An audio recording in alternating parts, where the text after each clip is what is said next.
রশিদ আহমদ গাঙ্গুহি রহমতুল্লাহি আলাইহি তিনি ওই বিরান ভূমিতে বিরান বাড়িতে যাইয়া চিন্তায় পড়ে গেলেন যে এত সুন্দর একটা বাড়ি, কোনো মানুষজন কেউ নাই, ঘটনা কি? আচ্ছা 2 রাকাত নামাজ পড়ি। তিনি ওই 2 রাকাত নামাজ পড়লেন। 2 রাকাত নামাজ পড়া তিনি এবার সালাম ফিরাইয়া খালি আল্লাহর কাছে মুনাজাত করবেন। এমনি দেখা যায় মানুষ বেশে একটা লোক ওনার পাশে এসে কাঁদতেছে। তিনি বলতেছেন, কে তুমি, কেন কান্না করো? হুজুর, আমি আপনার কাছে মাপ চাইতে এসেছি, মাপ চাইতে এসেছি। কেন মাপ চাইতে এসেছ? কয় হুজুর, আমি এই বাড়ির মানুষগুলাকে বাড়িতে থাকতে দেই নাই, এদের 2-3টা সন্তানকে আমি এই পুকুরের পানিতে ফেলায় মারছি এবং রাতের বেলা তাদেরকে ডর দেখাই, ভয় দেখাই, যে বিধায় তারা বাড়ি সাইরা অন্যত্র চলে গেছে। এই বাড়িটা ছিল হিন্দু বাড়ি, বাড়ির মালিক ছিল হিন্দু, এরা অন্যত্র চলে গেছে, এই বাড়ি ছেড়ে চলে গেছে। এখন এই বাড়িতে আমি থাকি, এখন আমার ভয় হইতেছে। আপনি নামাজ পড়ে যদি আল্লাহর কাছে জিজ্ঞেস করেন, মালিক এই বাড়ির মালিক কোথায়, বাড়ির মানুষ কোথায়, তাহলে আমার অপরাধ ধরা পড়ে যাবে, আমি তো অপরাধী ধরা পড়ে যাব, আমার তো বিচার হবে। এই ভয়ে আমি আপনার কাছে সাথে সাথে আমার অপরাধের কথা স্বীকার করে নিছি। হুজুর, আমি তওবা করলাম, তওবা করলাম, আপনি আর হাত উঠে আল্লাহর কাছে জানতে চাইেন না। আমি এখন থেকে এই এলাকা ছেড়ে চলে যাব, এই বাড়ি ছেড়ে চলে যাব, আমি আর কোনো দিনই বাড়িতে আসবো না। হুজুর, আপনি আমাকে মাফ করেন। হুজুর বলেন, তুমি থাকো, বাড়িওয়ালাকে ডাকি, ওর কাছে মাপ চাও, তারপরে চলে যাও, ওরা যেন আর কোনো ভয় না পায়। বাড়িওয়ালাকে ডাকলেন, ডাইকা তিনি কারণ জানতে চাইলেন। বাড়িওয়ালা কয়, আমার 3টা সন্তান এরকম পানিতে বইরা মারা গেছে। বলতেছে, মারছে, এ হলো জিন, তোমাদের কাছে মাপ চাইতেছে, মাপ চাইতেছে, আর জীবনে কোনোদিন এই বাড়িতে আসবে না, এই বাড়ির মানুষের সাথে বেয়াদবি করবে না, তোমরা এই বাড়িতে নিশ্চিন্তে নিরাপদে থাকতে পারো, নিশ্চিন্তে নিরাপদে থাকতে পারো। এই কথা বলার পর ওই বাড়িতে এই মানুষগুলা থাকলো, আর হিন্দু মানুষগুলা সাথে সাথে রশিদ আহমদ গাঙ্গুহি রহমতুল্লাহি আলাইহির হাতে হাত রেখে কালেমা পড়ে মুসলমান হয়ে গেল। সব কালেমা পড়ে মুসলমান হয়ে গেছে।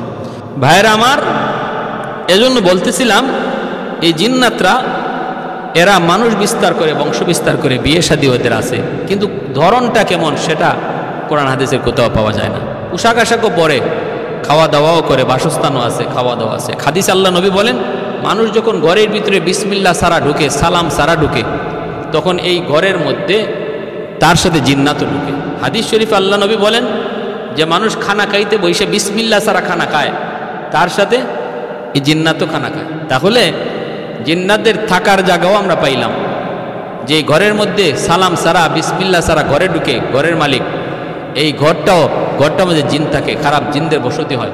আর যেই ঘরের মধ্যে ঘরের মালিক বিসমিল্লাহ আর সালাম দিয়ে ঢুকবে, ফতোয়ায় স্বামীতে লিখেন এই ঘরের জীবনে কোনোদিন জিনভূতের আসর থাকবে না, জিনভূতের অবস্থান থাকবে না।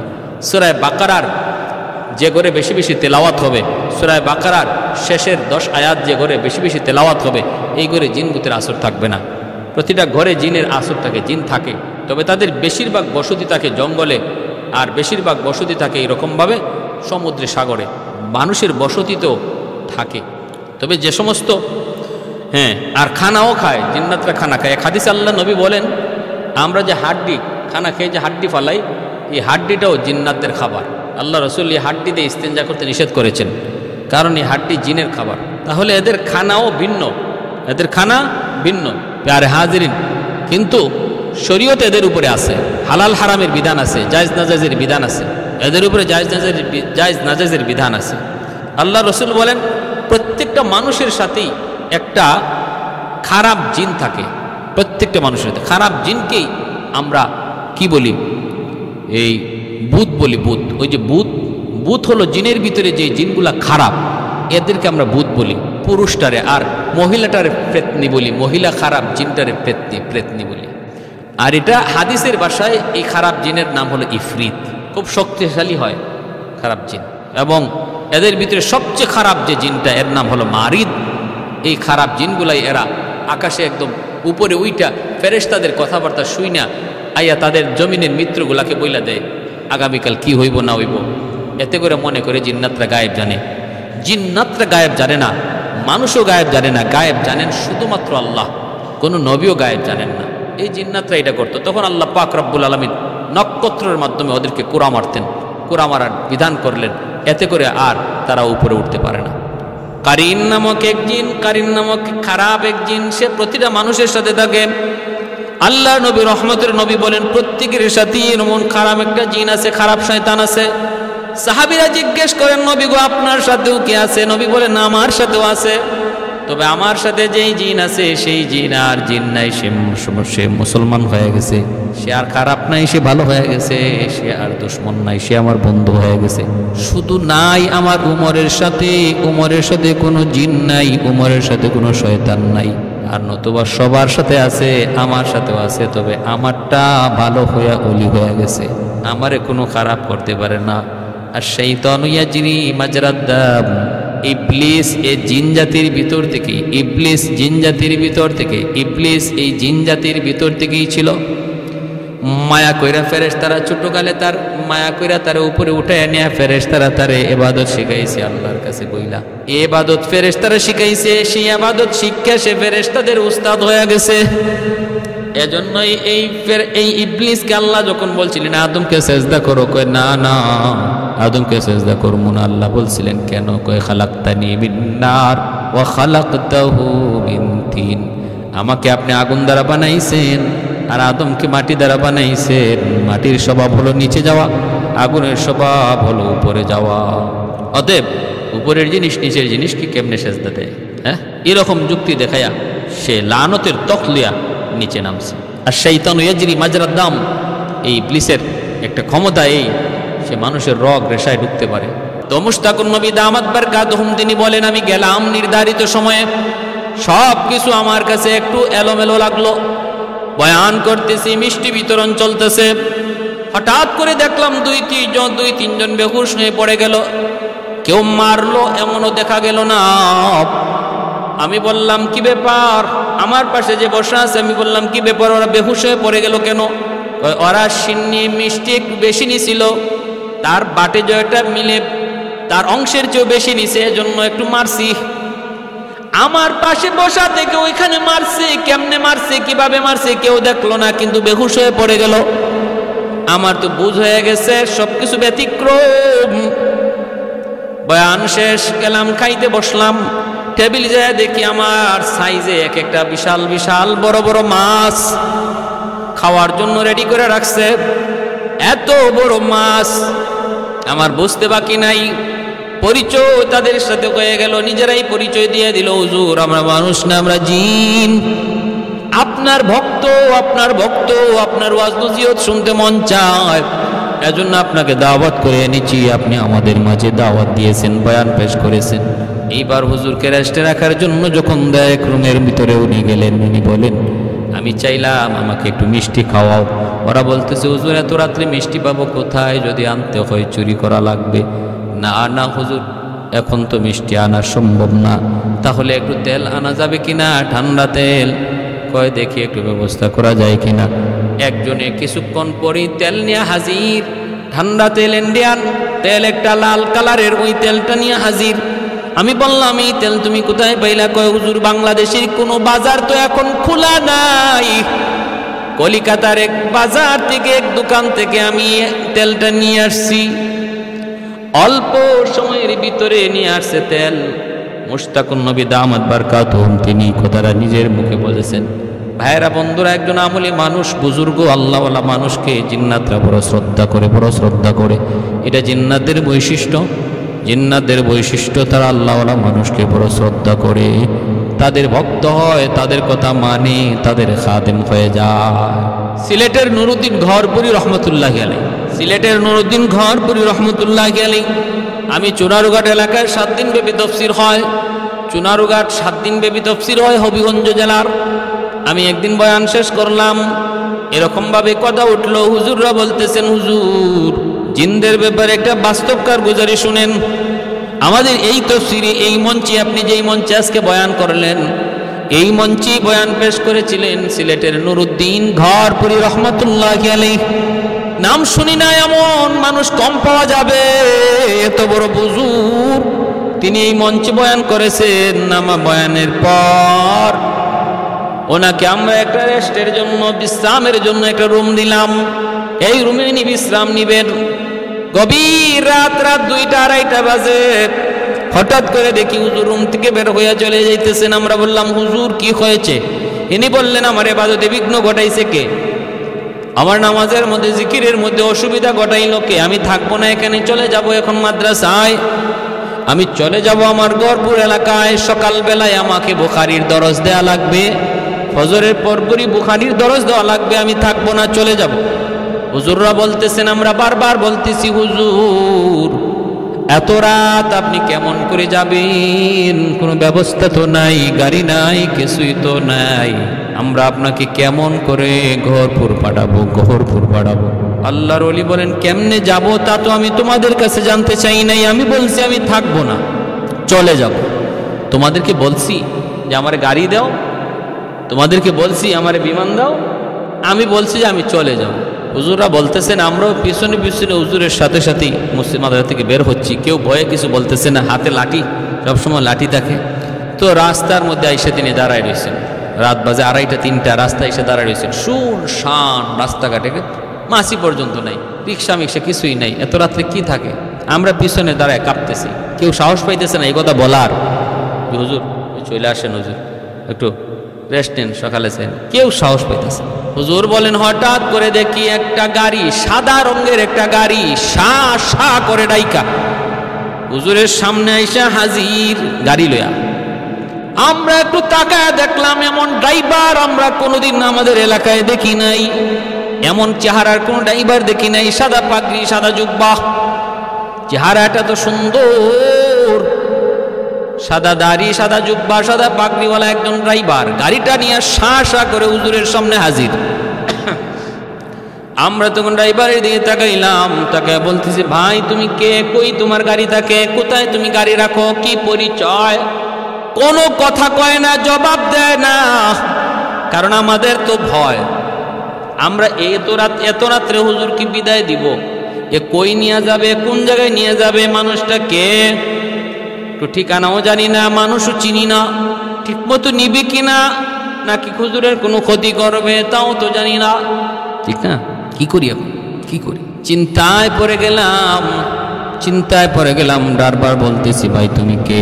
এমনি হুজুরে করছেন কি? টান দিয়া দরজাটা টান দিয়া খুললেন, কইলাও হুজুরের ভিতরে ঢুকে গেলেন। আমরা আবার আটকাইতে চাইলাম, ভাই তুমি কেডা, একটু পরিচয় দিয়ে যাও। হুজুর কিন্তু একবারও তারে জিগান নাই, তুমি কে, কই যাইবা, কই লইয়া যাইবা, আমারে কিছুই বলেন নাই। তিনি তো দরজা টান দিয়া গাড়ির ভিতরে ঢুকে পড়ছেন। আমরা গাড়ি যেতে দেই না, বাইরে তুমি কেডা, পরিচয় দিয়ে যাও।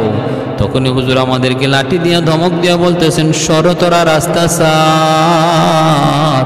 ওরে যে তোমরা এত কথা জিজ্ঞেস করো, জবাব দিবে কেমনে? সে তো মানুষ না, সে হলো জিন। এত কথা জিগায়ও না, ও কেমনে জবাব দিবে? সে তো মানুষ না, সে হলো জিন। আমরা সাথে সাথে সরে গেলাম। সন্ধ্যা গেল,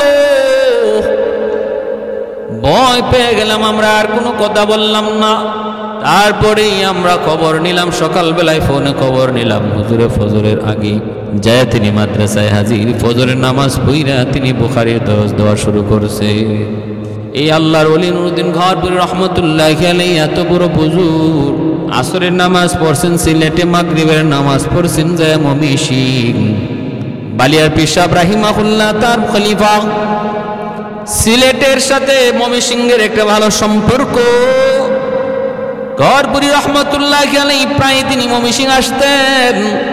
আর উস্তাদদের মুখে শুনেছি এমন বহু ঘটনা, বহু নজির। এক ওয়াক্ত তিনি আগে রক্ত পড়ছেন তিনি সিলেট, পরে রক্ত পড়ছেন ময়মনসিং, আগে রক্ত পড়ছেন ময়মনসিং, পরে রক্ত পড়ছেন সিলেট। কোন বিমানে গেলেন, কোন বিমানে আইলেন, কেউ জানে না, কেউ জানে না। এজন্য এই জিন্নাতরা আল্লাহওয়ালাদেরকে খুব শ্রদ্ধা করে, ওদের খাদেম হয়ে যায়, যেখান থেকে খুশি সেখানে নিয়ে যায়।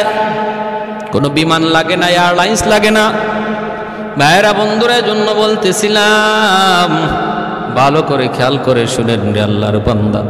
আল্লাহ পাক বলেন, ওয়ামা খালাকতুল জিন্না ওয়াল ইনসা ইল্লা লিয়াবুদুন। আমি আল্লাহ মানুষ এবং জিনকে শুধু সৃষ্টি করেছি আমার ইবাদতের জন্য, ইবাদতের জন্য। এজন্যই মুশতাকুন নবী দামাত বারকাতুহুম তিনি বলেন, মুহূর্তের ভিতরে কলকাতা থেকে তার জন্য তারা তেল আইনা দিয়ে দিল। নোয়াখালী লুৎফুর রহমান সাহেব এখনো দুনিয়ায় জীবিত, ওনার জবানেও শুনেছি। রায়পুর আলিয়া মাদ্রাসায় তিনি যখন কামিল পড়েন, ওনার ক্লাসমেট ছিল এক জিন, নাম ছিল সাইফুল ইসলাম। ইনি নিজে বলছেন অনেক দিন পর্যন্ত তার সাথে ওনার সম্পর্ক ছিল, জানতেন না সে জিন। দুজন এক বাড়িতেই লজিং থাকতেন, একই বিছানায় শুয়েছেন বহুদিন। এজন্য বলি সাবধান, মসজিদের ভিতরে বেয়াদবি করবা না, মসজিদের ভিতরে দুষ্টামি করবা না, মসজিদের ভিতরে আল্লাহর সাথে গুস্তাকি করবা না। কারণ তোমার পাশে যে নামাজে দাঁড়াইছে মানুষের বেশে, মনে কইরো না সে মানুষ, সে জিনও হতে পারে। মাদ্রাসায় তুমি পড়তেছো রে আল্লাহর গোলাম, পাশের ছাত্রটা মনে করতেছো মানুষ, কিন্তু মানুষ নাও হতে পারে, জিনও হতে পারে, সে তোমার ক্ষতি করে ফেলবে।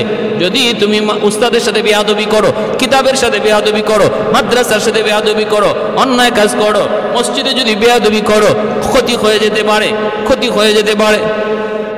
তো লুৎফুর রহমান সাহেব তিনি কি বলছেন? ইনি বলতেছেন, আমি শুধু আপনাদেরকে দেখাইতেছি যে আল্লাহর কোরআন তো বলে জিন আছে, হাদিস তো বলে জিনের বাস্তবতা আছে, বিজ্ঞান বলে জিন বলতে কিছু নাই, আর বাস্তব কিছু ঘটনা শুনাইতেছি আল্লাহর কোরআন আর নবীর হাদিসের সাথে বাস্তব কিছু ঘটনা জান্নাতের। ইনি নিজে বলতেছেন কামিল পরীক্ষা দিলাম, পরীক্ষা দেওয়ার পরপরই সাইফুল ইসলাম নাই। উস্তাদরা বলতেছেন কই গেল কই গেল কই গেল, আমরা এখনো বের হই নাই, 1 ঘন্টা বাকি রয়েছে এখন পরীক্ষা দেওয়ার শেষ হওয়ার। এর ভিতরে সাইফুল 1 ঘন্টা আগে পরীক্ষা দিয়ে বের হয়ে গেছে, এখন ব্যাপার কি কই গেল? নোয়াখালী লুৎফুর রহমান সাহেব দামাত বারকাতুহু বহুত বড় একজন আলেম, বহুত বড় একজন চিন্তাবিদ, বহুত বড় একজন গবেষক, মাশাআল্লাহ বৃদ্ধ বয়স পর্যন্ত দিনের খেদমত করতেছেন, সুন্দর সুন্দর কথা বলেন, গবেষণামূলক কথা বলেন, তার কথাগুলো আমার খুব পছন্দ হয়। তো তিনি বলতেছেন তো এখন সে কোথায় গেল, তালাশ করা শুরু হয়েছে। পরে খবর পাওয়া গেল এই মাদ্রাসার নাজিম সাহেব ইনি সিলেট গেছিলেন একটা কাজে, দরগা মসজিদে মাজার মসজিদে তিনি নামাজ পড়লেন। নামাজ পড়িয়া তিনি সালাম ফিরে দেখেন সাইফুল, কিরে তুমি এখানে আসছো, ঘটনা কি? পরীক্ষা দাও নাই? হ্যাঁ হুজুর আমি তো পরীক্ষা দিছি। পরীক্ষা দিছো মানে? এখনো তো পরীক্ষার টাইম শেষ হয় নাই, আরো 1 ঘন্টা বাকি আছে। এখানে তুমি কেমন করে, সিলেটে কেমন করে? হুজুর এই তো মাত্র আসলাম। তখন গিয়া প্রমাণ হয়েছে সে ধরা খেয়ে গেছে। বল, সত্য করে বল। পরিচয় তখন পাওয়া গেছে সে একজন জিন। সে নিচেও বলেছে জিন, মানুষ নয়।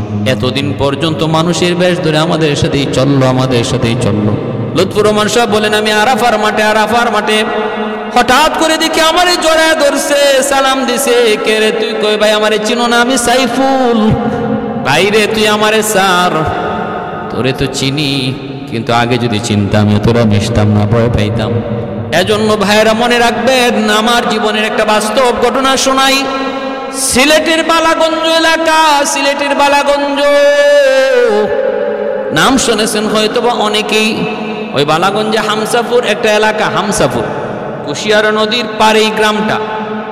এই কুশিয়ারা নদীর পারে হামসাপুর একটা মাদ্রাসা আছে, প্রাচীনতম একটা মাদ্রাসা, যেই মাদ্রাসায় রমজান মাসে সরফ নাহু পড়ানো হয়। অনেক দূর দূরান্ত থেকে অনেক ছাত্র সরফ নাহু ট্রেনিং নেওয়ার জন্য তারা পড়তে আসে। এই হামসাপুর মাদ্রাসার এক মুহতামিম আল্লাহর বহুত বড় ওয়ালি, আজ তিনি দুনিয়ায় নাই। তিনি একজন জন্ম অন্ধ ছিলেন, চোখে দেখতেন না তিনি। জন্ম অন্ধ কিনা জানি না, তিনি জন্ম অন্ধ ছিলেন কিনা জানি না, তবে আমরা পাইছি তিনি অন্ধ, চোখে দেখতেন না, কিন্তু বহুত বড় ওয়ালি, বহুত বড় বুজুর্গ, বহুত বড় আলিম। আমি তখন পড়ি সিলেটের কাতিয়া মাদ্রাসায়, জগন্নাথপুর কাতিয়া মাদ্রাসায় পড়ি। কাতিয়ার শেখ সাহেব রাহিমাহুল্লাহ, শেখ আমিনুদ্দিন রাহিমাহুল্লাহ, তখন তিনি জীবিত। কুতবুল আলম মুজাহিদে মিল্লাহ কুতবে জমান, আমার শাইখ ও মুর্শিদ শেখ আমিনুদ্দিন রাহিমাহুল্লাহ। আল্লাহ হজরতের মাকবারাকে জান্নাতের আলা মাকাম বানায় দিন। ঈদুল ফিতরের দিন দুনিয়া থেকে বিদায় নিয়েছে। বহুত বড় বুজুর্গ, বহুত বড় আল্লাহওয়ালা কুতবুল আলম শেখুল ইসলাম হুসাইন আহমদ মাদানী রহমতুল্লাহি আলাইহি কি পরিমাণ ফেদার, কি পরিমাণ পাগল যে ছিলেন আমরা নিজের চোখে দেখছি। ফজরের নামাজটা পড়ে মিম্বরে বসে যেতেন, মিম্বরে বসেই হাউমাউ করে কাঁদতেন আর বলতেন, বাবারা আজ রাত আমি কুতবুল আলমকে স্বপ্নে দেখেছি, আমার মাদ্রাসায় এসেছেন, আমার হাত ধরে মাদ্রাসা ঘুরাইছেন আর আমাকে বলছেন এখানে এই হবে ওখানে ওই হবে। কুতবুল আলমের বাতানো অনুযায়ী কাতিয়া মাদ্রাসার দাওরা হাদিস যেখানে হবে, মাতবাহ কোথায় হবে, মসজিদ কোথায় হবে, সেই অনুপাতেই সেই আঙ্গিকেই কাতিয়া মাদ্রাসা তৈরি করা হয়েছে। এতটা পাগল, এতটা আশিক, এতটা দেওয়ানা আমার চোখে আর নজরে পড়ে নাই। শাইখ কাতিয়া রহমতুল্লাহি আলাইহির মতো কুতবুল আলমের প্রতি কি পরিমাণ ভালোবাসা। নামটা শুধু খালি বলতেন কুতবুল আলম, এরপরে আর বলতে পারতেন না, শুধু কান্না আর কান্না, শুধু কাঁদতেন, শুধু কাঁদতেন। চোখগুলা ফুলে গেছিল কাঁদতে কাঁদতে, পানি বেয়ে বেয়ে পড়ার একটা নালা তৈরি হয়ে গেছিল চোখ দিয়ে। আল্লাহ তোমার ওলিকে তুমি জান্নাতের উঁচু মাকাম দান করো, আল্লাহ তোমার ওলিকে তোমার জান্নাতের উঁচু মাকাম দান করো। প্যারে হাজিরিন, খুব বেশি মায়া করতেন আমাকে, খুব বেশি মায়া করতেন, প্রায় কুলে নিতেন, চুমু খাইতেন। ছোট্ট ছিলাম তখন। আমার উস্তাদদেরকে বলতেন, শুনো এ নাসিরুদ্দিন না, নাসিরুদ্দিন সিপাহ সালার, বলো নাসিরুদ্দিন সিপাহ সালার, কও নাসিরুদ্দিন সিপাহ সালার। এইভাবে দোয়া দিচ্ছেন, মাথা হাত বুলাইতেন। মাথা কামানোটাকে খুব বেশি পছন্দ করতেন আল্লাহর বলি, মাথা কামানোটাকে খুব বেশি পছন্দ করতেন, এত পছন্দ করতেন। চুল দেখা মাত্রই বলতেন মাথা কামাও, মাথা মুন্ডাও। ভাইয়ের আমার, তো আল্লাহর বলি ওনার মাদ্রাসায় যখন আমরা পড়ি তখন ওই বছর রমজান মাসে ওনার নাতি, আমার ক্লাসমেট শাইখুল হাদিস আল্লামা মঞ্জুরুল ইসলাম, আর ওনার ছেলে, ছোট্ট ছেলে শায়েখ ইসাক আমিনী, আমরা কয়েকজন তখন ওই হামসাপুর গেলাম সরফ নাহুর ট্রেনিং নেওয়ার জন্য। গিয়ে যখন ক্লাসে বসলাম, প্রথম দিন ক্লাসে বসার পরেই প্রথম আসছেন মাখর্ষি হুজুর দামাত বরকাতুম, এখনও তিনি আছেন, আল্লাহ আমার হজরতের হায়াতের মধ্যে বরকত দান করুন। তিনি আসছেন, আয়সা বলতেছেন, বাবারা তোমরা তো ক্লাসে বসছো, আমার পরে তো হুজুর আসবেন, বড় হুজুর, কিন্তু মনে রাখো তোমরা এখানে যারা ক্লাসে বসছো শুধু তোমরাই আসো আর কেউ না, এমনটা মনে করো না। মনে রাখো এক ভিন্ন জাতীয় তোমাদের সাথে ক্লাসে বসছে। এবং আমার পিছনের যে জানালাটা খোলা আছে, এই জানালা সবসময় খোলাই রেখে দিও, এটা লাগানোর চেষ্টা করো না, কারণ তারা এদিক দিয়ে আসা যাওয়া করে।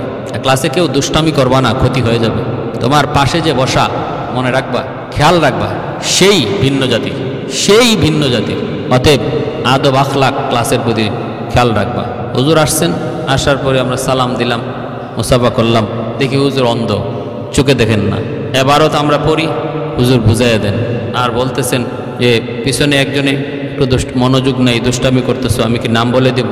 আমরা তো অবাক হয়ে গেছি, আমরা কেউ এর নাম এখনো বলি নাই, কিন্তু পিছনের যে ছাত্র দুষ্টামি করতেছে তার নাম নাকি হুজুর বলে দিবে, নাম বলেও দিছে। বুঝ হয়ে গেছে আমাদের যে আমরা জেনতেন কোনো একজন আল্লাহওয়ালার সামনে বসি নাই। তিনি শুধু একজন আলেম না, বহুত বড় ওলি, বহুত বড় ওলি। শাইখে কাতিয়া রহমতুল্লাহি আলাইহি তিনিও আমাদেরকে বলে দিয়েছেন, বাবা যাইতেছো, বহুত বড় এক ওলির কাছে যাইতেছো, যাও আমার সালাম দিও আর তার কাছ থেকে দোয়া নিও। আমরা প্রথম দিন যাই যখন পরিচয় দিছি আমরা কাতিয়া মাদ্রাসা থেকে এসছি, তিনিও তখন বলছেন, শাইখে কাতিয়া বহুত বড় আল্লাহর ওলি, বহুত বড় হুজুর, তার কাছ থেকে আসছো, মাশাআল্লাহ। তো এক আল্লাহর ওলি আরেক ওলিকে ভালো করে চিনে, এক ওলি আরেক ওলিকে ভালো করে চিনে। তো এইভাবেই চলছে, ক্লাস চলছে। প্রায় সময় আমি কিতাবের ইবারত পড়তাম। তো একদিন আমরা এশার নামাজ পড়া, তারাবের নামাজ পড়া, লজিকের মধ্যে খাওয়া দাওয়া কইরা এক জায়গায় বসা। ভাইরা বন্ধুরা মনে রাখবেন, আমি বলি শুনেন, ওই এলাকার যত জিন্নাত আছে সমস্ত জিন্নাতদের বিচার করেন হুজুর। বড় হুজুরের কাছে রাত 12টার পরে জিন্নাতদের বিচার বয়, আর জিন্নাতদের ভিতরে যত সমস্যা আছে সমাধান করে দেন হুজুর। এজন্য রাত 12টার পরে আমরা হুজুরের কাছে কেউ থাকতে পারি না, কেউ খেদমতের জন্য থাকতে পারি না, তিনি বের করে দেন। 12টা বাজলে পরে তিনি বের করে দেন। ঘরটা ছিল ভাঙ্গাচোরা ঘর, কত মুরিদ বলছে হুজুর ঘরটা সুন্দর করে দিই, পাকা করে দিই, কিন্তু তিনি পাকা করতে রাজি না। বৃষ্টি আসলে বৃষ্টির পানি পড়ে, কত লন্ডনী কত কোটিপতি ওনাকে ঘর বানিয়ে দিতে চাইলো, ঘর নিতে চান না, ভাঙ্গাচোরা ঘরের ভিতরেই থাকেন। আর রাত 12টার পরে বসে ওনার রাজত্ব সিংহাসনে উনি বসেন, জিন্নাতদের বিচার করেন। ভাইরা বন্ধুরা, এক রাত এমন ঘটছে, আমি গেলাম, বড় উদ্দেশ্য করে গেলাম, হুজুরের কাছে আজকে থাকবো, খেদমত করবো, রাত 12টার পরে আসবো না। বসা আছি, খেদমত করতেছি, কথা বলতেছি, হুজুর আমাকে বিভিন্ন কিতাবের কথা বলতেছেন। হঠাৎ করে বলতেছেন, বাবা কয়টা বাজে? আমি বললাম, হুজুর 11টা, 11:30 হয়ে গেছে। এইবার তিনি বলতেছেন, বাবা দেরি করো না, চলে যাও। আমি বললাম, হুজুর না, যাব না, আমি থাকবো। তখন মুচকি হেসে বলতেছেন, বাবা নাসির, ভয় পাবা, ভয় পাবা, যদি ভয় না পাইতা তাহলে রাখতাম। তুমি ভয় পাইবা, টিকতে পারবা না, অসুস্থ হয়ে পড়বা, যাও চলে যাও। আমাকে চলে যেতে বললেন, ভালোর জন্য আমি চলে আসলাম। ভাইরা বন্ধুরা, মনে রাখবেন, এক রাতে এশার নামাজ পড়ার পর আমরা একটা ঘরের মধ্যে বসে বসে গল্প করতেছিলাম। আমি আর শাইখে কাতিয়া রহমতুল্লাহ আলাইহির ছেলে নাতি আর আমরা আরো কয়েকজন ক্লাসমেট একত্রে বসে গল্প করি। ওই অবস্থায় হুজুরের বড় হুজুরের মেয়ের জামাতা তিনিও আসছেন, আমাদের সাথে বৈশা গল্পতে শরীক হলেন। এর ভিতরে শাইখে কাতিয়া রহমতুল্লাহ আলাইহির ছোট্ট ছেলে শাইখে ইসহাক পাশেই গেছে, ঘর থেকে বের হয়ে প্রস্রাব করবে। যেখানে জঙ্গল ছিল, জঙ্গলের পাশেই ছিল প্রস্রাবখানা। ঘর থেকে বের হয়ে এসে প্রস্রাব করতে বসছে। দেয়াল আছে, দেয়ালের পাশেই বসছে। হঠাৎ করে জঙ্গলের ভিতরে কে কাকে যেন মারতেছে আর চিল্লাইতেছে। এই আওয়াজটা আর এই দৃশ্য দেখা মাত্রই সে চিল্লানি দিয়া দৌড় দিয়া ঘরের ভিতরে আইসা পড়ছে। এমন ভাবে বেহুশ হয়ে গেছে যেন তার মুখ দিয়া ফেনা বের হইতেছে। দৌড়ে যাবরে আমরা ধরলাম হুজুরের জামাতা যিনি ছিলেন, তিনিও আমাদের উস্তাদ, তিনিও জবড়ায় ধরলেন আর বলতেছেন, ইসহাক কি হয়েছে একটু বল। কয় হুজুর, জঙ্গলের ভিতরে একজন আরেকজনের দৌড়ায় আর মারতেছে। আমি টের পাইলাম একজন পুরুষ আর একজন মহিলারে দৌড়ায়, চেহারা এত বিভৎস, ভয় পেয়ে গেছি, বিকট মানুষ দেখে আমি ডরে গেছি, আমার হুঁশ নাই।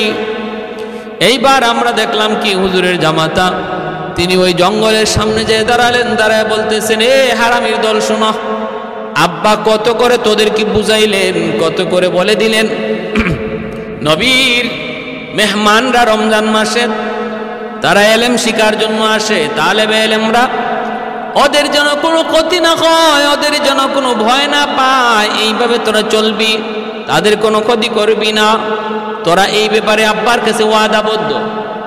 তাহলে আজকে কেন তোদের আচরণে সে ভয় পাইল? বিচার হবে, উপযুক্ত বিচার হবে। জঙ্গলের সামনে দাঁড়ায় তিনি একটা ভাষণ দিলেন। ভাষণ আমি শুধু তামসা দেখলাম, একদিকে ভয় পাইতেছি, ভিতর কাঁপতেছে, আর একদিকে দিকে তামসা। উনি জঙ্গলের সামনে দাঁড়ায় ভাষণ দেয়, মানুষ ভাষণ দেয় মানুষের সামনে, আর ইনি ভাষণ দিতেছে জঙ্গলের সামনে। এরপরে এসে বলতেছে যে আর এমন হবে না, যা কালকে বিচার হবে, আব্বা বিচার করবে। ফজরের সময় আমি বেরোইছি, মসজিদে যাব।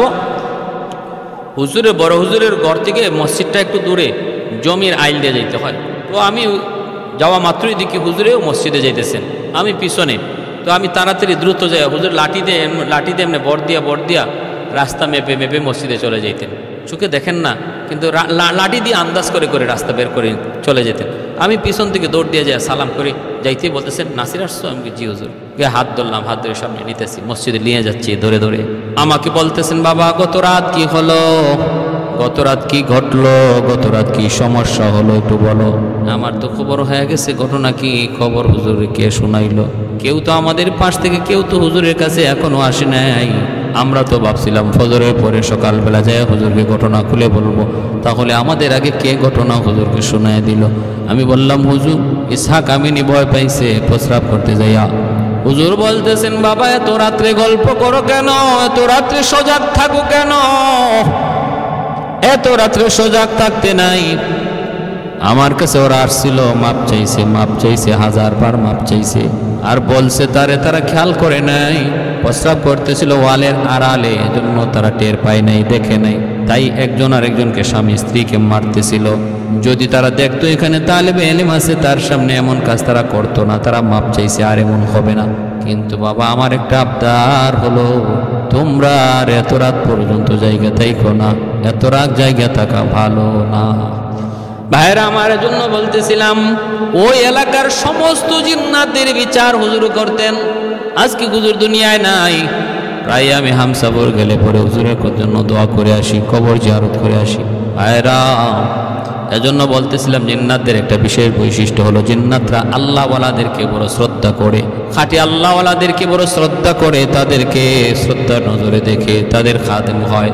সদর সাহেব হুজুর শামসুল হক ফরিদপুরি রহমতুল্লাহি আলাইহি গহরডাঙ্গায় যার বাড়ি, ঢাকা থেকে তিনি গহরডাঙ্গা যাবেন, নদীর মধ্যে নৌকা চলে, নৌকা উঠলেন, আরো কয়েকজন প্যাসেঞ্জার উঠলো, যাত্রী উঠলো। নৌকাওয়ালা হুজুরকে ভালো করে চিনে। এগুলা সব বাস্তব ঘটনা বলতেছি, এগুলা বানানো ঘটনা নয়, কাল্পনিক কোনো ঘটনা নয়। প্রত্যেকটা ঘটনার পিছনে বড় বড় দলিল আছে, প্রমাণ আছে, মাঝখানে বড় কোনো ভায়া নাই। শামসুল হক ফরিদপুরি রহমতুল্লাহি আলাইহি গহরডাঙ্গা নদীতে নৌকা চলে, নৌকা উঠলেন, যাত্রী আরো উঠলো। মাঝিওয়ালা হুজুরকে চিনে, হুজুরের ঘাট অনেক দূরে, রাত বাজে 2টা। ওই অবস্থায় নৌকা চলছে, ঘাটে ঘাটে লোকজন নামলো, উঠছেন তো নৌকায় হয়তো 10, 11টা 12টায়, চলতে চলতে 2টা বেজে গেল, আরো সময় লাগবে হুজুরের ঘাটে যাইতে। ওই অবস্থায় হুজুর বলতেছেন, বাবা আমাকে এখানে নামায়া দে, আমার এই ঘাটে নামায় দিলে এখান থেকে আমি বাড়ি পর্যন্ত যেতে পারবো। মাঝখানে একটা হাওর বাড়ি দিতে হয়, ওই হাওরটা পায়ে হেঁটে আমি বাড়ি চলে যাব। মাঝি কয়, হুজুর এটা কোন কি হাওর, কেন আপনি একা একা রাতের অন্ধকারে হাঁটবেন?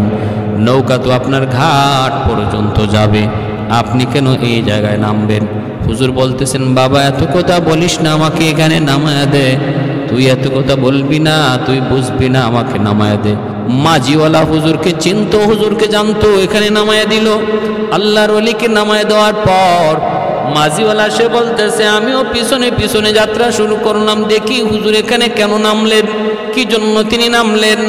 কিছু দূর যাবার পর মাঝি বলতেছে, আমি দেখলাম হুজুর আর একা না, হুজুরের সাথে অসংখ্য অগণিত মানুষ দেখা যায়, এক একজনে এক এক কথা জিগায়, হুজুর এক একটা জবাব দেয়, এক একজনে এক এক কথা জিগায়, হুজুর জবাব দেয়।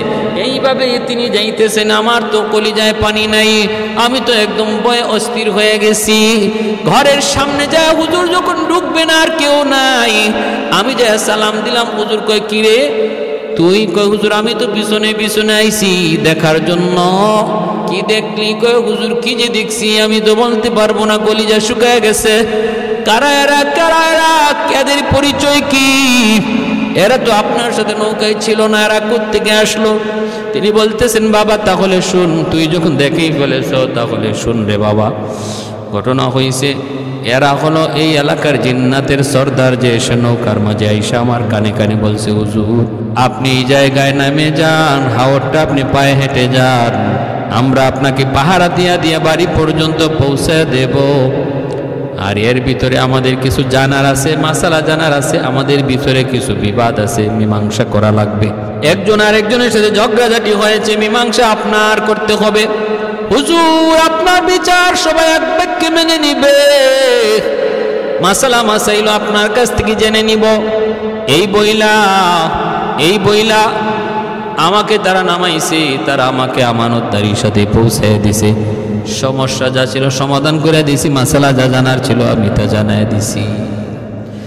এজন্যই ভাইয়েরা বন্ধুরা, এজন্য বলতেছিলাম, এই জিন্নাতরা এদের মধ্যে বিয়ে শাদীও হয়, বংশ বিস্তারও হয়, এই জিন্নাতদের ভিতরে বংশ বিস্তারও হয়। আল্লাহ পাক রব্বুল আলামিন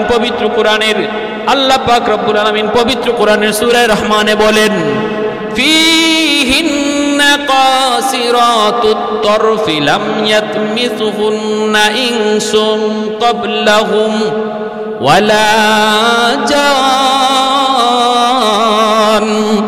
আল্লাহ পাক রব্বুল আলামিন জান্নাতের হুরদের ব্যাপারে বলেন, হুরেরা হলো এমন, এই হুরদেরকে জান্নাতীরা জান্নাতে যখন পাবে, এর আগে তাদেরকে কোনো মানুষ স্পর্শ করে নাই, কোনো জিন্নাতও স্পর্শ করে নাই।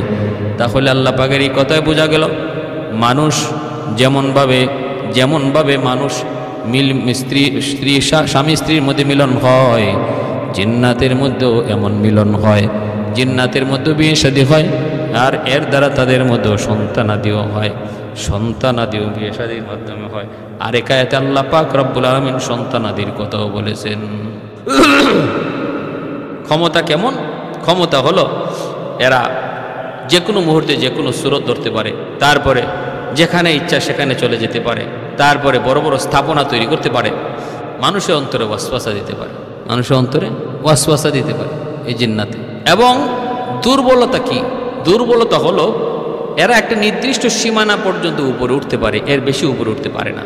নবীদের মতো মুজিজা জিন্নাত পারে না। আর তাদের বহুত বড় দুর্বলতা হলো এরা আল্লাহওয়ালাদেরকে বড় ভয় পায়। রশিদ আহমদ গাঙ্গুহি রহমতুল্লাহি আলাইহি এক বিরান ভূমি, একটা বাড়ি, যেই বাড়িতে কোনো মানুষ নাই, শুনশান, এই বাড়িতে তিনি গেলেন। রশিদ আহমদ গাঙ্গুহি রহমতুল্লাহি আয়াতে রশিদ আহমদ গাঙ্গুহি রহমতুল্লাহি আলাইহি তিনি ওই বিরান ভূমিতে, বিরান বাড়িতে যাইয়া চিন্তায় পড়ে গেলেন যে এত সুন্দর একটা বাড়ি, কোনো মানুষজন কেউ নাই, ঘটনা কি? আচ্ছা 2 রাকাত নামাজ পড়ি। তিনি ওই 2 রাকাত নামাজ পড়লেন। 2 রাকাত নামাজ পড়া তিনি এবার সালাম ফিরাইয়া খালি আল্লাহর কাছে মুনাজাত করবেন। এমনি দেখা যায় মানুষ বেশে একটা লোক ওনার পাশে এসে কাঁদতেছে। তিনি বলতেছেন, কে তুমি, কেন কান্না করো? হুজুর, আমি আপনার কাছে মাপ চাইতে এসেছি, মাপ চাইতে এসেছি। কেন মাপ চাইতে এসেছ? কয় হুজুর, আমি এই বাড়ির মানুষগুলাকে বাড়িতে থাকতে দেই নাই, এদের 2-3টা সন্তানকে আমি এই পুকুরের পানিতে ফেলায় মারছি, এবং রাতের বেলা তাদেরকে ডর দেখাই, ভয় দেখাই, যে বিধায় তারা বাড়ি সাইরা অন্যত্র চলে গেছে। এই বাড়িটা ছিল হিন্দু বাড়ি, বাড়ির মালিক ছিল হিন্দু, এরা অন্যত্র চলে গেছে, এই বাড়ি ছেড়ে চলে গেছে। এখন এই বাড়িতে আমি থাকি, এখন আমার ভয় হইতেছে। আপনি নামাজ পড়ে যদি আল্লাহর কাছে জিজ্ঞেস করেন, মালিক, এই বাড়ির মালিক কোথায়, বাড়ির মানুষ কোথায়, তাহলে আমার অপরাধ ধরা পড়ে যাবে, আমি তো অপরাধী ধরা পড়ে যাব, আমার তো বিচার হবে। এই ভয়ে আমি আপনার কাছে সাথে সাথে আমার অপরাধের কথা স্বীকার করে নিছি। হুজুর, আমি তওবা করলাম, তওবা করলাম, আপনি আর হাত উঠে আল্লাহর কাছে জানতে চাইেন না। আমি এখন থেকে এই এলাকা ছেড়ে চলে যাব, এই বাড়ি ছেড়ে চলে যাব, আমি আর কোনো দিনই বাড়িতে আসবো না। হুজুর, আপনি আমাকে মাফ করেন। হুজুর বলেন, তুমি থাকো, বাড়িওয়ালাকে ডাকি, ওর কাছে মাপ চাও, তারপরে চলে যাও, ওরা যেন আর কোনো ভয় না পায়। বাড়িওয়ালাকে ডাকলেন, ডাইকা তিনি কারণ জানতে চাইলেন। বাড়িওয়ালা কয়, আমার 3টা সন্তান এরকম পানিতে বইরা মারা গেছে।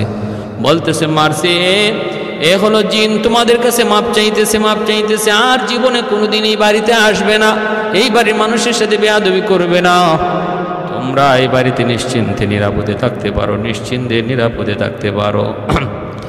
এই কথা বলার পর ওই বাড়িতে এই মানুষগুলা থাকলো, আর হিন্দু মানুষগুলা সাথে সাথে রশিদ আহমদ গাঙ্গুহি রহমতুল্লাহি আলাইহির হাতে হাত রেখে কালেমা পড়ে মুসলমান হয়ে গেল। সব কালেমা পড়ে মুসলমান হয়ে গেছে। ভাইয়েরা আমার, এজন্য বলতেছিলাম, এই জিন্নাতরা এরা মানুষ বিস্তার করে, বংশ বিস্তার করে, বিয়ে শাদী ওদের আছে, কিন্তু ধরনটা কেমন সেটা কোরআন হাদিসের কোথাও পাওয়া যায় না। পোশাক আশাকও পরে, খাওয়া দাওয়াও করে, বাসস্থানও আছে, খাওয়া দাওয়া আছে। হাদিস আল্লাহ নবী বলেন, মানুষ যখন ঘরের ভিতরে বিসমিল্লাহ সারা ঢুকে, সালাম সারা ঢুকে, তখন এই ঘরের মধ্যে তার সাথে জিন্নাতও ঢুকে। হাদিস শরীফ আল্লাহ নবী বলেন যে মানুষ খানা খাইতে বসে বিসমিল্লাহ সারা খানা খায়, তার সাথে এই জিন্নাতও খানা খায়। তাহলে জিন্নাতদের থাকার জায়গাও আমরা পাইলাম, যে ঘরের মধ্যে সালাম সারা বিসমিল্লাহ সারা ঘরে ঢুকে ঘরের মালিক, এই ঘরটার মধ্যে জিন থাকে, খারাপ জিনদের বসতি হয়। আর যেই ঘরের মধ্যে ঘরের মালিক বিসমিল্লাহ আর সালাম দিয়ে ঢুকবে, ফতোয়ায় স্বামীতে লিখেন এই ঘরের জীবনে কোনোদিন জিনভূতের আসর থাকবে না, জিনভূতের অবস্থান থাকবে না। সূরা বাকারার যে ঘরে বেশি বেশি তেলাওয়াত হবে, সূরা বাকারার শেষের 10 আয়াত যে ঘরে বেশি বেশি তেলাওয়াত হবে, এই ঘরে জিনভূতের আসর থাকবে না। প্রতিটা ঘরে জিনের আসর থাকে, জিন থাকে, তবে তাদের বেশিরভাগ বসতি থাকে জঙ্গলে, আর বেশিরভাগ বসতি থাকে এরকমভাবে সমুদ্রে, সাগরে। মানুষের বসতি তো থাকে, তবে যে সমস্ত আর খানাও খায়, জিন্নাতরা খানা খায়। এক হাদিসে আল্লাহ নবী বলেন, আমরা যে হাড্ডি খানা খেয়ে যে হাড্ডি ফালাই, এই হাড্ডিটাও জিন্নাতদের খাবার। আল্লাহ রসুল এই হাড্ডি দিয়ে ইস্তেঞ্জা করতে নিষেধ করেছেন, কারণ এই হাড্ডি জিনের খাবার। তাহলে এদের খানাও ভিন্ন, এদের খানা ভিন্ন। প্যারে হাজিরিন, কিন্তু শরীয়ত এদের উপরে আছে, হালাল হারামের বিধান আছে, জায়েজ নাজায়েজের বিধান আছে, এদের উপরে জায়েজ নাজায়েজের বিধান আছে। আল্লাহ রসুল বলেন, প্রত্যেকটা মানুষের সাথেই একটা খারাপ জিন থাকে, প্রত্যেকটা মানুষের সাথে। খারাপ জিনকেই আমরা কি বলি? এই ভূত বলি। ভূত, ওই যে ভূত হলো জিনের ভিতরে যে জিনগুলা খারাপ, এদেরকে আমরা ভূত বলি পুরুষটারে, আর মহিলাটারে প্রেতনি বলি, মহিলা খারাপ জিনটারে প্রেতনি বলি। আর এটা হাদিসের ভাষায় এই খারাপ জিনের নাম হলো ইফরিত, খুব শক্তিশালী হয় খারাপ জিন। এবং এদের ভিতরে সবচেয়ে খারাপ যে জিনটা, এর নাম হলো মারিদ। এই খারাপ জিনগুলাই এরা আকাশে একদম উপরে উইটা ফেরেশতাদের কথাবার্তা শুই না আইয়া তাদের জমিনের মিত্রগুলাকে বইলা দেয় আগামীকাল কি হইব না হইব। এতে করে মনে করে জিন্নাতরা গায়েব জানে। জিন্নাতরা গায়েব জানে না, মানুষও গায়েব জানে না, গায়েব জানেন শুধুমাত্র আল্লাহ। কোনো নবীও গায়েব জানেন না। এই জিন্নাতরা এটা করতো। তখন আল্লাহ পাক রব্বুল আলামিন নক্ষত্রের মাধ্যমে ওদেরকে কোরা মারতেন, কোরা মারার বিধান করলেন। এতে করে আর তারা উপরে উঠতে পারে না। কারিন নামক এক জিন, কারিন নামক খারাপ এক জিন, সে প্রতিটা মানুষের সাথে থাকে। আল্লাহ নবী রহমতের নবী বলেন প্রত্যেকের সাথেই এমন খারাপ একটা জিন আছে, খারাপ শয়তান আছে। সাহাবীরা জিজ্ঞেস করেন নবী গো আপনার সাথেও কি আছে? নবী বলেন আমার সাথেও আছে, তবে আমার সাথে যেই জিন আছে সেই জিন আর জিন নাই, সে মুসলমান হয়ে গেছে, সে আর খারাপ নাই, সে ভালো হয়ে গেছে, সে আর দুশ্মন নাই, সে আমার বন্ধু হয়ে গেছে। শুধু নাই আমার উমরের সাথে কোনো জিন নাই, উমরের সাথে কোনো শয়তান নাই, আর নতুবা সবার সাথে আছে, আমার সাথেও আছে, তবে আমারটা ভালো হইয়া অলি হয়ে গেছে, আমারে কোনো খারাপ করতে পারে না। আর শাইতানু ইয়াজরি মাজরাদ দাম, ইবলিস এই জিন জাতির ভিতর থেকে, ইবলিস জিন জাতির ভিতর থেকে, ইবলিস এই জিন জাতির ভিতর থেকেই ছিল। মায়া কইরা ফেরেশতারা ছোটকালে তার মায়া কইরা তার উপরে উঠায় নিয়ে ফেরেশতারা তারে ইবাদত শিখাইছে আল্লাহর কাছে বইলা। এই ইবাদত ফেরেশতারা শিখাইছে, সেই ইবাদত শিক্ষা সে ফেরেশতাদের উস্তাদ হয়ে গেছে। এজন্যই এই ইবলিসকে আল্লাহ যখন বলছিলেন আদমকে সেজদা করো, কয় না না আদমকে সেজদা করবো না। আল্লাহ বলছিলেন কেন? কয় খালাকতানি মিন নার ওয়া খালাকতাহু মিন তিন, আমাকে আপনি আগুন দ্বারা বানাইছেন আর আদমকে মাটি দ্বারা বানাইছেন। মাটির স্বভাব হলো নিচে যাওয়া, আগুনের স্বভাব হলো উপরে যাওয়া। অতএব উপরের জিনিস নিচের জিনিসকে কেমনে সেজদা দেয়? হ্যাঁ, এরকম যুক্তি দেখায়া সে লানতের তখলিয়া নিচে নামছে। আর শাইতানু ইয়াজরি মাজরাদ দাম, এই ইবলিসের একটা ক্ষমতা এই, সে মানুষের রগ রেশায় ঢুকতে পারে, রগ রেশায় ঢুকিয়া এই মানুষকে ওয়াসওয়াসা দিতে পারে, ওয়াসওয়াসা দিতে পারে।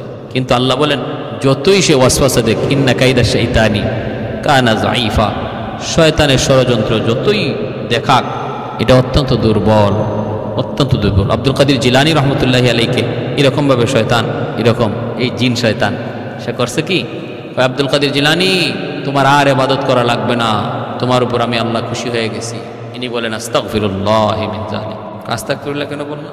আরে ইবাদত করার কথা আল্লাহ তার নবীকে কয় হাত্তা ইয়াতিয়াকাল ইয়াকিন ওয়া'বুদ রাব্বাকা হাত্তা ইয়াতিয়াকাল ইয়াকিন, আমি আল্লাহর ইবাদত করো মরণ পর্যন্ত। যেখানে নবীর আল্লাহ কয় ইবাদত করো মরণ পর্যন্ত, ইবাদতের পেনশন দেয় না, তুমি আমারে পেনশন দিয়া দিলা, তাহলে তুমি আল্লাহ না, তুমি ইবলিস। তখন ইবলিসে কয় বুঝছি আব্দুল কাদির তোমার এলেম তোমারে আজকে বাঁচাইয়া দিল, তোমার মতো এমন কত বুজুর্গ করে আমি ইবলিস ধরা খাওয়াইয়া দিছি, আজকে তোমার এলেম তোমারে বাঁচাইয়া দিল। আব্দুল কাদের জিলানী বলেন আস্তাগফিরুল্লাহ মিন যালিক, তোর ষড়যন্ত্র থেকে আমি আল্লাহর কাছে রেহাই চাই। কয় এখন আবার কি করলাম? কই এখন আরো বড়টা করছো, আগেরটা ছোট আসছিল, এখন একটা বড়। আমার এলেম আমাকে রেহাই দেয় নাই, আমাকে রেহাই দিয়েছেন, মুক্তি দিয়েছেন আমার আল্লাহ, আমার আল্লাহ। মুফাসসিরিনে কেরাম বলেন, সুফিয়ানে কেরাম বলেন শয়তানের বড় হামলাটা ছিল আগেরটার চেয়ে খুব বড় জটিল হামলা। এটাও আব্দুল কাদের জিলানী রহমতুল্লাহ আলাইহি আল্লাহর রহমতে বুঝে গেছেন। এজন্য আল্লাহ বলছে ইন্না কাইদা শাইতানি কানা যাইফা, শয়তানের যত ষড়যন্ত্রই তুমি দেখো এটা তোমার জন্য অত্যন্ত দুর্বল। তুমি শয়তানের ষড়যন্ত্রকে দুর্বলই যাইনো, তুমি আল্লাহর দিকে সর্বদা আল্লাহর দিকে মুখামুখি থাকো। আল্লাহ পাক বলেন ইল্লা ইবাদাকা মিনহুমুল মুখলাসিন, আমার যে সমস্ত বান্দারা সর্বদা আমি আল্লাহকে ভয় করবে, আমার ভয় অন্তরে নিয়ে চলবে, আমি আল্লাহকে সর্বদা হাজির ও নাজির জানবে, সর্বদা সে আমাকে তার পাশে রাখবে, তার কোনো ক্ষতি শয়তান করতে পারবে না, কোনো ক্ষতি এই জিন শয়তান করতে পারবে না, রগ রেশায় ঢুককেও তার ওয়াসওয়াসা দিয়ে কোনো ক্ষতি করতে পারবে না। আমি আল্লাহ তার হেফাজত করব, আমি আল্লাহ তার হেফাজত করব। প্যারে হাজিরিন, আল্লাহ পাক আমাদের সবাইকে আল্লাহওয়ালা হওয়ার আল্লাহওয়ালাদের সহবতে থাকার তৌফিক দান করুন। এতে করে মানব দানবের সব ধরনের ক্ষতি থেকে আল্লাহ পাক হেফাজত করবে। যদি আমি আল্লাহওয়ালা জিন্দিগি তৈরি করতে পারি, সবার কাছে সম্মানের ইজ্জতের পাত্র আল্লাহ বানিয়ে দিবে। আল্লাহ যারে মহব্বত করবে, তামাম দুনিয়ার সমস্ত মাখলুকের অন্তরে তার মহব্বত আল্লাহ ঢুকাইয়ে দিবে। সে আমার বলি, আমি তারে ভালোবাসি, তোমরাও ভালোবাসো, জিনরাও তারে ভালোবাসবে, হাইওয়ানাতও তারে ভালোবাসবে, মানুষও তারে ভালোবাসবে। আল্লাহ তৌফিক দান করুন, আমিন। ওয়া আখির দাওয়ানা আনিল হামদুলিল্লাহি রাব্বিল আলামিন।